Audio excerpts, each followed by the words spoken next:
Yeni Yaşam gazetesi için söyleşilerimize devam ediyoruz, pazar söyleşilerine ve bu haftada özellikle hem 8 Mart ve 8 Mart sonrası aynı zamanda PKK lideri Abdullah Öcalan'ın barış ve demokratik toplum çağrısı üzerinden şekillenen yeni süreç, yeni barış adımları ve demokratikleşme süreciyle birlikte aslında bir tarafıyla da kadınlara yüklenen misyon ve kadınların öznesi olduğu mücadele hattında aslında PKK lideri Abdullah Öcalan'ın o 10 maddelik çağrısında ve manifestosunda real sosyalizm çöküşünün aslında bir tarafıyla da kadın köleliği ve kırımından kaynaklanmış olduğunu söyleyerek bir tarafıyla da aslında 8 Mart'taki çağrısında da mümkün olabildiğince kadın özgürlüğünün aslında bir tarafıyla sosyalist olunmadan kadın özgürlüğü olamayacağını, aynı zamanda kadın mücadelesinin etkileşiminin de erkek erilliğini ve sistemlerini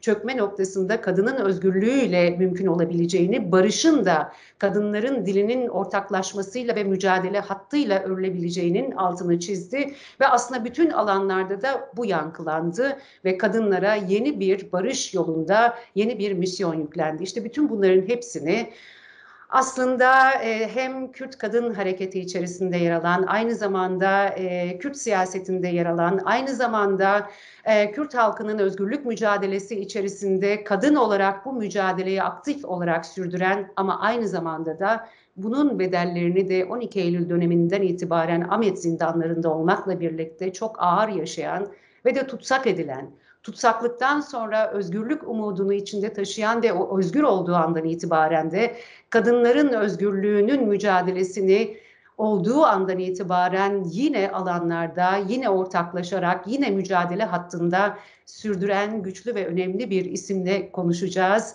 Sevgili Gülten Kışanak, merhabalar. Merhabalar, kolay gelsin. Çok teşekkür ediyorum. Tabii ki hem Kürt siyasetçi kimliğiniz, aynı zamanda da kadın kimliğiniz, aynı zamanda da elbette ki bir de gazeteci kimliğiniz var.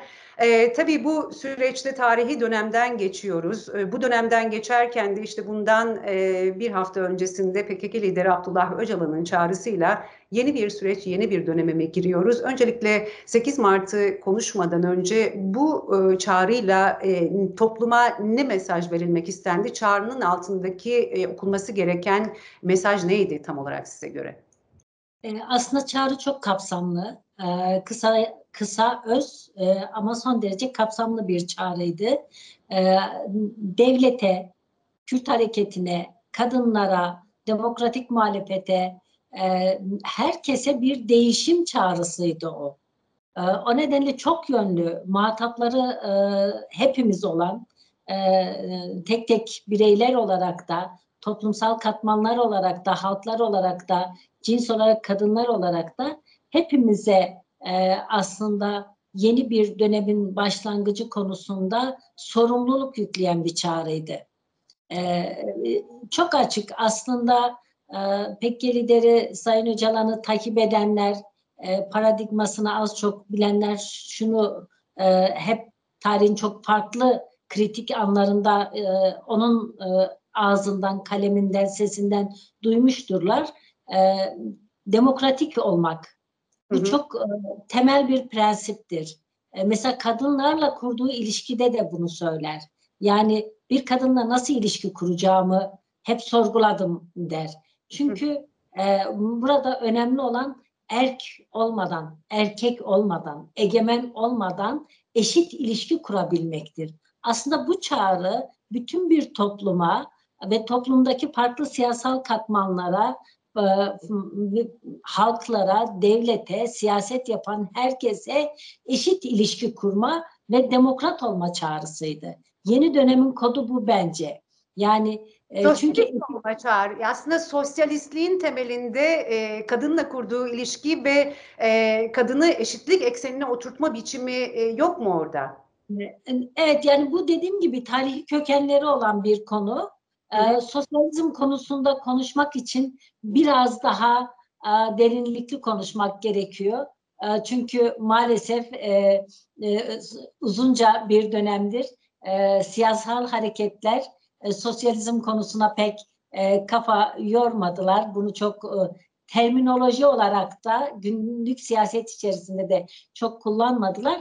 Ama özünde biz şunu biliyoruz ki bu siyasal hareket demokratik sosyalizm felsefesiyle hep yol aldı. Bu Ve söylediğiniz önemli. Sosyalist olmak neden önemli ve de bunu içselleştirmek neden önemli? ama işte orada şu çok önemli. Yani sizin biraz önce çağrı bağlamında kurduğunuz cümlelerden yol alarak söyleyelim. Sayın Öcalan diyor ki kadın özgürlüğü konusunda bir yol almadan sosyalist olunamaz. Hı hı. Reel sosyalizm eleştirisinde en çok üzerine konuşulması gereken konulardan birisi reel sosyalizmin kadınlarla kurduğu ilişki. Hı hı. Oysa yani o sosyalist devrim öncesi kadınlar çok güçlü bir şekilde mücadeleye katıldılar. Çok güçlü kadın örgütlenmeleri vardı. İşte sosyal partilerin kadın yapılanmaları vardı. Ama maalesef o erk olma hali iktidara geldikten sonra erkekliği, hiyerarşiyi sönümlendirmek yerine güçlendiren bir pratik ortaya çıktı ve kadın özgürlüğü konusunda mesafe alınamaması reel sosyalizminde bir şekilde başarısızlığın önemli nedenlerinden biridir. Bugün de Sayın Öcalan bunu çok net bir şekilde söylüyor. Diyor ki kadın özgürlüğü olmadan sosyalist olunamaz. Sosyalist olmak istiyorsanız önce cinsiyet eşitliği ve özgürlüğü üzerine bir perspektife sahip olmanız ve bunun hayatta pratikleşmesi gerekiyor. Bunu biz Kürt Kadın Hareketi olarak çok uzun yıllardır aslında şöyle konuşmaya çalıştık, anlatmaya çalıştık. Hani hep tersinden kurulurdu. Toplum özgür olursa kadın da özgür olur diye. Hı Ama hı. biz bunun doğru olmadığını tarih bize öğretmişti. Biz kadın özgür olmadan toplumun özgür olamayacağı perspektifiyle kadın kurtuluş ideolojisiyle toplumsal mücadeleyi bütünleştiren bir yerden hep kendimizi var etmeye, örgütlemeye ve mücadele etmeye çalıştık. Bu son derece önemli ve kritik bir konu. Ben bu vesileyle özellikle gençlere hem kadın kurtuluş ideolojisi, hem kadın özgürlük felsefesi, hem de sosyalizm konusunda demokratik, eşitlikçi, özgürlükçü bir gelecek tahayyülü konusunda daha çok okumaya, daha çok bu konuları tartışmaya davet etmek istiyorum. Bunlar son derece önemli konular çünkü. Bu çok önemli. Şimdi burada özellikle İmralı'dan yansıyan sohbetler içerisindeki değerlendirmelerde Abdullah Öcalan'ın kadın özgürlük mücadelesi tamamlanmamış bir projedir. 75 yaşındayım ama hala kadınlarla özgür yaşam nasıl olur sorusuna yanıt arıyorum diyor. Yani Cengiz Çiçek'in aktarımlarından buydu söylediği. Nasıl bir yanıt bu? Bu son derece kritik bir değerlendirme. Hem kadınlara bu egemenlik sisteminin, egemenlikli sistemin bizde içkinleştirdiği kadınlık formunu eleştirmeye ve özgürlük değerlerine daha yakın bir duruş sergilemeye bizi çağıran, davet eden bir değerlendirme. Ki kadınlar bunun çok farkındalar ve bunu yapmaya çalışıyorlar. Ama aynı zamanda aslında bu konularda kadın hem demokratik bir gelecek konusunda, eşitlikçi, özgürlükçü bir gelecek konusunda, kadınların özgün, özek örgütlenmesi, kendilerini iradi varlık olarak var etmeleri konusunda sayısız değerlendirmeleri olan Sayın Öcalan'ın bugün bile ben hala bu konuyu sorguluyorum demesi bütün erkekler adına erkekliği sorgulayın çağrısıdır. Erkeklik sorgulanmadan bu demokrat olunamaz. Burada Yani şu var Sayın Kışanak, hani erkeklik sorgulanamadan demokratik olunamaz. Aynı zamanda da bir de hani erkekliği öldürmek lazım dediği bir yer vardı. Orayı da açar mısınız burada bağlantılı? şimdi öldürebilmek için önce açığa çıkarmak ve farkına varmak gerekir. Bu çok büyük bir yanılgı alanı çünkü. Az çok demokrasi mücadelesi içerisinde yer alan erkeklerin tamamında şöyle bir rehavet hali var. Ben çok demokratım. Evet. Oysa bunu biraz kazıdıkları zaman gündelik ilişkilerinde, aile içerisinde birlikte oldukları, beraber yaşadıkları ya da beraber çalıştıkları kadınlarla ya da beraber mücadele ettikleri kadınlarla nasıl ilişki kurduklarını sorguladıklarında hiç de öyle demokrat olmadıkları ortaya çıkıyor. İşte bu bir farkındalık meselesi. Gerçekten yanılgılı bir demokratlık algısı var erkeklerde. Bu yanılgılı demokratlık algısının çözümlenmesi lazım. Bir farkındalık yaratılması lazım.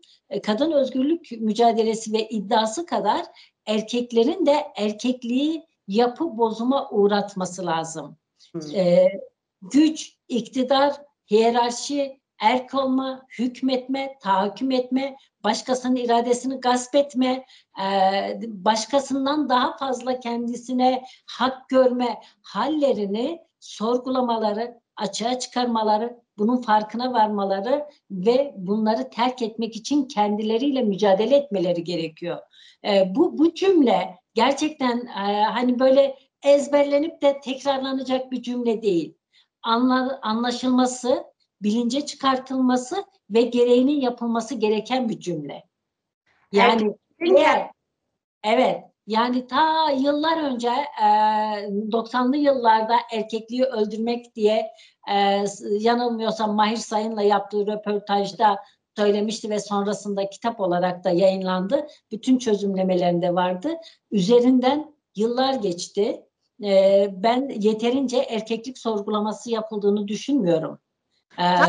Aslında yapılmadığı gibi de bütün alanlarda da hani biraz önce demokrat olanlar, sosyalistim diyenlerin de aslında kendi yoldaşlık, arkadaşlık ilişkilerinde aynı ortamlarda bile o tahakküm çok daha keskinleşmedi miydi son zamanlarda? Ya biz bunu pratikte görüyoruz. Pratikte şöyle, kadınlarla eşit ilişki kurmak erkeklerde bir kendisinde olanı kaybetme kompleksi yaratıyor. Onun için kadınlarla eşit ilişki kurmaya çok hevesli değiller. Mümkünse yanlarında duran bir kadın. Hatta arkalarından yürüyen bir kadın olsa daha iyi olur. Onları takip eden, onların işte söyleyeceklerine kulak kabartan kadınla yürümeyi tercih ediyorlar. Ama iradi olarak onlarla eşit olmayı kabullenmek ve böyle bir ilişki kurmak konusunda maalesef gerçekten ciddi problemler var. Bütün alanlarda biz bunu görüyoruz. Bunun da temel nedeni şu, şimdi bugünlerde çok konuşuyoruz ya, Kürt sorunu sadece Kürtlerin sorunu değildir. Şimdi ona geleceğim Hepimizin sorunudur. Evet, çünkü orada şöyle bir şey var. PKK lideri Abdullah Öcalan'ın 8 Mart çağrısında çok net bir ifade var. Aynen o. Kadın sorunu Kürt sorunundan daha derin bir sorundur diyor ve Kürt sorunundan daha bir kadın sorunu var ortada değerlendirmesi var. Tam da işte buradan bunu açar mısınız? Evet, tam da bu bağlamı kuracaktım. Şimdi Kürt sorununun çözülebilmesi için diyoruz ki bütün bir Türkiye'nin, herkesin bu sorun benim de sorunumdur diyebilmesi lazım. Savaş benim de hayatımı olumsuz etkiliyor. Barış mücadelesi benim de sorunumdur. Bu barış mücadelesini benim de yükseltmem gerekiyor diye bu konuda bir bilinç oluşması, bir talebin açığa çıkması gerekiyor ki Kürt sorununu çözelim. Kürt sorunu sadece Kürtlerin sorunu olarak kaldığı sürece kolay kolay çözülebilir bir sorun olmuyor çünkü karşıtlık yaratıyor. Aynı şekilde kadın özgürlük sorunu olarak tanımladığımız sorun da sadece kadınların sorunu değil. Bu daha çok erkeklerin sorunu. Erki elinde bulunduranların, dominant olanların, hayatın olağan akışının önüne kendilerini güç olarak koyan ve kadını ikincileştiren erkek egemen zihniyettir. O nedenle biz kadınlar yıllardır kadın özgürlük mücadelesinde bir kadın bilinci oluşturmaya, farkındalık oluşturmaya, bunu çözümlemeye, değişmeye ve özgürlük değerlerine kendimizi daha fazla yaklaştırmaya çalışıyoruz. Bunun mücadelesini veriyoruz.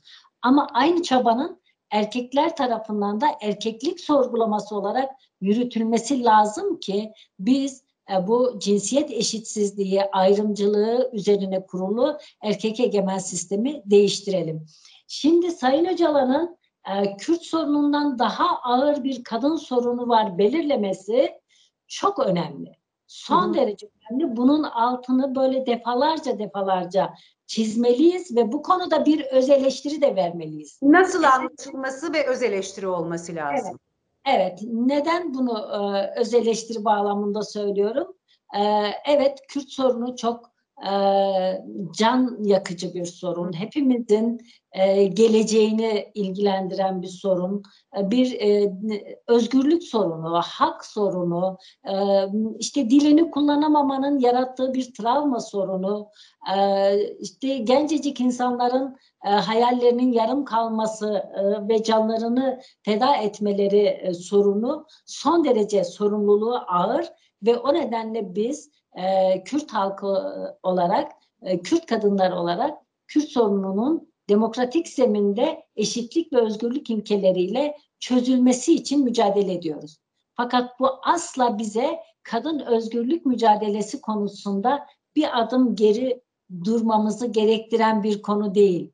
İşte eleştiri vermemiz gereken nokta bu. Sayın Öcalan diyor ki kadın sorunu Kürt sorunundan daha ağır bir sorundur. Aynı şu değerlendirmeyi yapmak gerçekten pratik hayata baktığımızda da rahatlıkla görebileceğimiz bir şey. Nasıl ki Kürt sokağa çıkamıyorsa ya da Kürt oy verip seçtiği belediye başkanına kayyum atanıyorsa, iradesi gasp ediliyorsa erkekler de kadınların iradesini gasp ediyor. Evden çıkamazsın diyor, istediğin kişiyle evlenemezsin diyor, benim istediğim kişiyle çocuk yaşta evleneceksin diyor. Erkekler bu dünyada bu hayatı belirliyor ve daha bir adım ötesi bunları kabul etmeyen kadınları katlediyor. Evet. Savaşta canlarımızı yitiriyoruz ve bu ciddi bir siyasal sorumluluk, vicdani sorumluluk. Bunu durdurmak lazım ama kadınlar da katlediliyor. Bunu da durdurmak lazım. O nedenle biz Kürt Kadın Hareketi olarak aslında bu konuları teorik olarak epeyce çözümledik. Epeyce mesafe kat ettik. Ama maalesef son yıllarda kadına yönelik şiddet arttı. Kadın cinayetleri arttı. Bir, kadın cinayetleri arttı, kadına yönelik şiddet, tecavüzler arttı ve aynı zamanda bir de çok şiddet sarmalının içerisinde, erkek devlet şiddeti sarmalının içerisinde çocuklara yönelik de şiddet, tecavüz ve katletmeler arttı.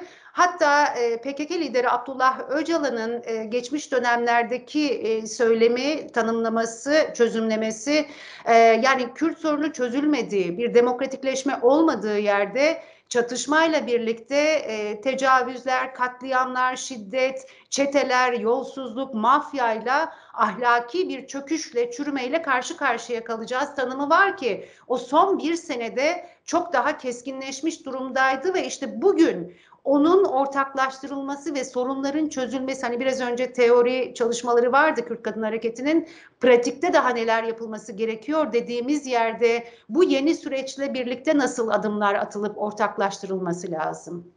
Evet, işte bunların arasında Kürt sorunun demokratik barışçıl çözümüyle kadınların özgürlük mücadelesinde yol alma konusunda aralarında bir öncelik ilişkisi kurmadan, hangisi daha önemli ilişkisi kurmadan ama kadın özgürlük mücadelesi konusunda kadınlar iradi olarak varlıklarını siyasal mücadeleye katmaları konusundaki engelleri kaldırmadan da Kürt sorunun çözümünde aktif rol alamayacaklarını bilen bir bilinçle aralarında bir öncelik sıralaması çok da yapmadan ama kadın özgürlük mücadelesinin temel dinamik olduğunu unutmadan bu yolu yürümemiz gerekiyor.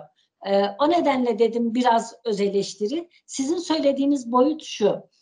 Evet, biz kadınlar açısından barış mücadelesi ilkesel bir konudur. Hı hı. Çünkü savaşın, çatışmanın ve şiddetin olduğu bir yerde kadına yönelik şiddet, ayrımcılık, tecavüz, ötekileştirme, aklınıza gelebilecek her türlü baskı aracı daha da güç kazanıyor.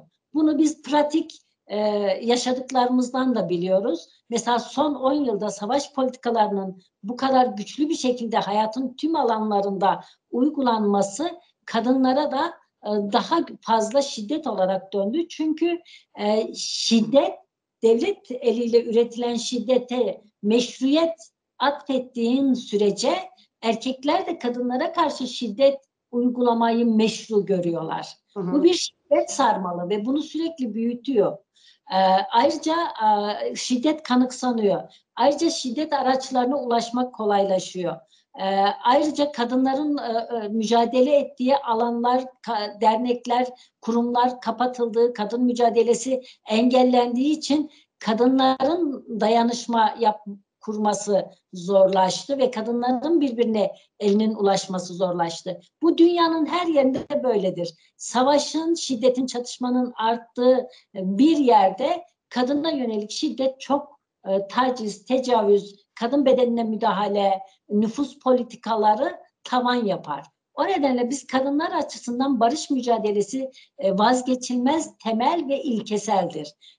Bu nedenle de bu yeni başlayan dönemde barış mücadelesinin güçlü bir şekilde yürütülmesi konusunda kadınlar kadın olarak kendi sorunlarını da çözebilme iddiasıyla özne olarak var olmalılar ve var olacaklar. Bu iddiayı da alanlarda görüyoruz, toplantılarda görüyoruz. Kadınlar barış mücadelesine en güçlü şekilde katılmak, öncülük etmek, yol açmak, toplumsal kutuplaşmayı çözmek konusunda büyük bir gayretle çalışıyorlar ve bu çalışmaların daha güçleneceğine de inanıyorum. Şimdi tabii dönemin ruhu demokratik siyasettir ve dili de barıştır diyor PKK lideri Abdullah Öcalan kadınlara yönelik çağrısında ve aynı zamanda kadınlar için de barış ve demokratik toplum çağrısı aynı zamanda da bir rönesanstır diyor. Bu rönesansın içeriğini nasıl tanımlarsınız? Şöyle, demokratik toplum aslında iradi varlıkların gönüllü beraberliğine dayanır. Hı Bu hı. anlamda bir rönesanstır. Yani önce kadınlar irade olacak, Kürtler irade olacak, farklı kimlikler, kültürler iradi olarak varlıklarını ortaya koyacaklar, karşılıklı olarak birbirlerinin hakkını, hukukunu tanıyacaklar, kabul edecekler, birbirlerini tanıyacaklar, birbirlerinin iradesini kabullenecekler ve demokratik bir toplum böyle kurulacak. Bunun temel harcı kadınların da iradi bir varlık olarak toplumsal hayatın içerisinde yer almasıdır. Bu toplumsal hayat derken tabii ki siyasal hayatı da, ekonomik hayatı da, kültürel hayatı da, hayatın bütün bölümlerini kapsayacak şekilde ifade ediyoruz. İradenin olmadığı yerde demokratik toplum kurulamaz. Yani kadının iradesi yoksa, Kürdün iradesi yoksa, farklı kimliklerin iradesi yoksa orada demokratik bir toplum yoktur. Demokratik toplumun esası, özü iradi olmaktır. İradesini kabul etmek, iradesini açığa çıkarmak, iradesini örgütlemektir. Onun için bu önümüzdeki süreci gerçekten bir sorunlarımızı çözdüğümüz, çatışma zemininden çıkartıp hukuki ve demokratik bir zeminde özgürlüklerimizi adım adım kazandığımız bir gidişata yöneltmek istiyorsak önce irade olarak kendimizden başlamalıyız. Ben de varım demeliyiz ve irademizi örgütlemeliyiz. Kadınlar için de böyle, toplumun tüm kesimleri için de böyle. Demokratik toplum ve barış beraberdir. Demokratik toplumu eğer biz kuramazsak kalıcı bir barışı inşa edemeyiz. Silahlar geçici olarak devre dışı kalabilir. Ki bu konuda geçmişte de çok birkaç kez denendi. Dünyada da benzer örnekleri var. Silahları susturmak negatif barış denilen bir dönemdir. Yani işte şimdilik çatışma yok halidir. Ama bunu kalıcı hale getirebilmek için demokratik toplumu inşa etmek, yani iradelerin açığa çıkması, karşılıklı olarak iradelerin birbirini tanıması ve kabullenmesi gerekiyor. Bu kadınlara da bu konuda hem görev ve sorumluluk hem de kazanım imkanı sağlayan bir süreçtir bu. Kadınlar iradeyle kendi iradelerini açığa çıkarmaları gereken bir dönemdeyiz. Çağrıda da var, kadınlara yönelik çağrıda da. Kutsallık kadına aittir diyor ve kadın evrenin ta kendisidir. Erkek ondan sapmadır, sapmış bir gezegendir.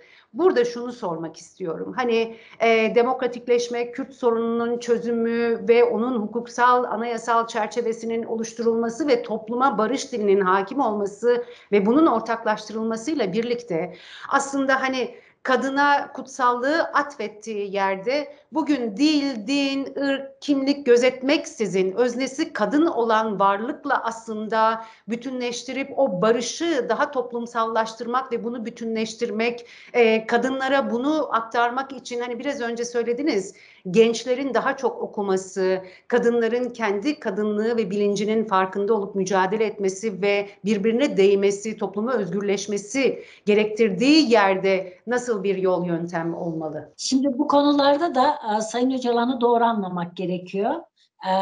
Onun için de biraz bütün külliyata, daha önceki değerlendirmelerine de bakmak gerekiyor. Aksi durumda şöyle bir şey anlayabiliriz. Kadınlığı çözümlemeden erkek egemen sistemin kadına yerleştirdiği kadınlık hallerini sorgulamadan, onları değiştirmeden sadece teorik ve kuramsal ve sözlü bir şekilde kadınlara kutsallık atfetmek yanılgılı bir durum yaratır. Şimdi Sayın Öcalan değerlendirmesinde aynı zamanda tarihsel olarak alıp getiriyor. Diyor ki işte 10 bin ile 4 bin yıl arasında tarihsel olarak işte Tanrıça kültünün, ana kadın kültünün olduğu dönemdir. 4000'lerden itibaren işte Babil mitolojisinde kadınların saraya kapatıldığı saray kadını dönemi var ve bunun aslında günümüze kadar devam eden ev kadını formu var. Bir de özgür kadın değerlerine yaklaşan kadınlar var. Yani onun için özcü bir şekilde, yani sadece biyolojik, o nedenle diyor ki bu mesele bir biyolojik mesele değildir diyor. Toplumsaldır, kültüreldir ve siyasaldır. Bütün bunları anlayarak bakmak lazım. Yoksa özcü bir şekilde biyolojik olarak kadın olmanın kendisini kutsamak değil kastedilen.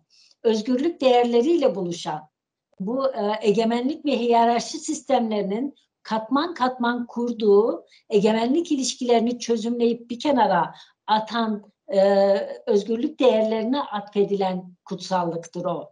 Biraz buradan bakmak ve bunu doğru anlamak gerekir.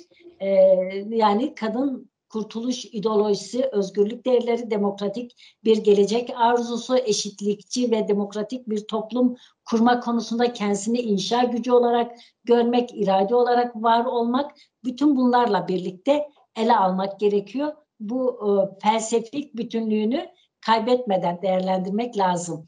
Bir diğer mesele şu, bu kutsallık meselesi işte bugünlerde şu nedenle söylüyor, işte devlet kutsal, aile kutsal, tamam mı? Yani aslında egemenlik ilişkilerine bir kutsallık atfediliyor. Sayın Öcalan'ın asıl sorgulamak istediği mesele bu. Egemenlik ilişkilerine ve hiyerarşiye, erke, otoriteye kutsallık atfetmeyin. Yaratıcılığa kutsallık atfedin.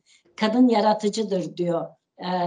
Ve biz biliyoruz ki aslında bunlar tabii ki çok önemli ve büyük konular. Hani kadınlar cins olarak nasıl oldu da bu birinci cinsel kırılma yaşandı? Erkek egemenliği nasıl inşa edildi? Bu konular derinlikli konular ve tarihi kökleri olan konular, uzunca değerlendirmek gerekir. Ama dediğim gibi orada atfedilen kutsallık eşitlik değerlerine yaklaşma üzerine kurulmuş bir değerlendirmedir. Erke, otoriteye, hiyerarşiye, egemenliğe atfedilen kutsallığı sorgulayan, eşitlik ve özgürlük değerleriyle buluşan, kadına kutsallığı ithaf eden, orada tanımlayan bir değerlendirme. Bugün somut olarak atılmayan adım ve de işletilmeyen bir hukuk, hala kapıların açılmadığı, tecrit olan bir yerden nasıl bir çözülme, nasıl bir hukuk, nasıl bir adım olabilir sizce, ya da ne öngörüyorsunuz? Ya aslında işte biraz aceleci olmamak, ama aynı zamanda da hızlı davranmak lazım. Yani acelecilikle hızlı olmak arasındaki ayrımı gözeterek bir yerden bakmak lazım. Çağrı'nın üzerinden bir hafta geçti. Eminim ki bu konuda önemli yeni gelişmeler de olacak, olması gerekiyor. Çünkü bu çağrının hayat bulabilmesi için yapılması gerekenler var ki daha ilk Sayın Devlet Bahçeli'nin Sayın Öcalan gelsinden partinin kürsüsünden konuşsun dediği zaman çok açık net bir şekilde tecritin kalkması gerektiğini, demokratik siyasetin önüne açılması gerektiğini ve Sayın Öcalan'ın umut hakkından yararlanarak özgür çalışma koşullarına kavuşması gerektiğini söyledi. Şimdi bu söylenenlerin gereğini yapma zamanı. Çünkü bu çağrının hayat bulabilmesi için bu tecrit koşullarının ortadan kalkması, özgür çalışma imkanlarının sağlanması ve bu süreçte Sayın Öcalan'ın rolünü daha aktif bir şekilde oynayabileceği imkanların ortaya çıkartılması gerekiyor. Ben bu konuda bir yol alınabileceğini düşünüyorum ve zor bir konuda değil. Hukuken de rahatlıkla temin edilebilecek bir durum. Çünkü Türkiye'nin altına imza koyduğu Avrupa İnsan Hakları Sözleşmesi bir insanın tahliye tarihi olmadan belirsiz bir şekilde içeride tecrit koşullarda tutulamayacağına hükmediyor. Türkiye bu sözleşmenin altına imza koymuş durumda. Daha 2014 yılında AİHM'in bu konuda verdiği kararlar var. En fazla 25 yıl sonra bu konuyu değerlendirmeniz ve bir tahliye tarihi koymanız ve koşullarını değiştirmeniz gerekiyor diyor. Yani aslında burada hani bu müzakerenin de bir konusu olmanın ötesinde hukukun bir konusu.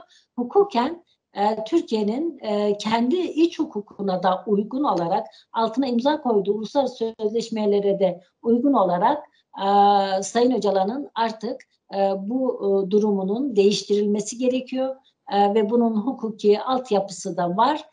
Yapılması gereken biraz kamuoyunun bu konuda hazırlanması ve mecliste bu konuda bir düzenleme yapılması ve çok zor olduğunu da düşünmüyorum. Sanırım önemli kritik eşiklerden biri de bu olacak.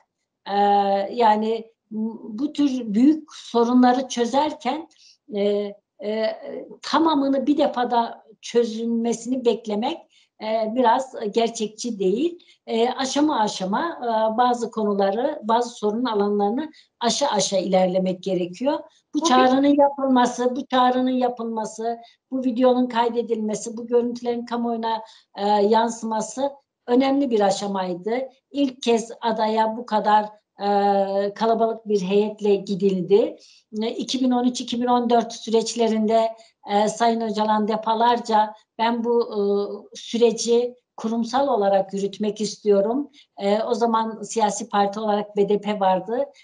BDP eş başkanları, DTK eş başkanları da buraya gelmeli. Beraber bu konuyu konuşmalıyız. Çünkü daha çok da demokratik siyaset alanını ilgilendiren bir konu demesine rağmen eş başkanların İmralı'ya gitmesinin önü açılmamıştı. Sadece birkaç kez böyle çok özel zorlamalarla Sayın Demirtaş gitmişti ama ben eş başkan olarak gidememiştim. Şimdi bu kez eş başkanların daha geniş bir heyetle İmralı'ya gitmiş olması son derece önemli bir aşama.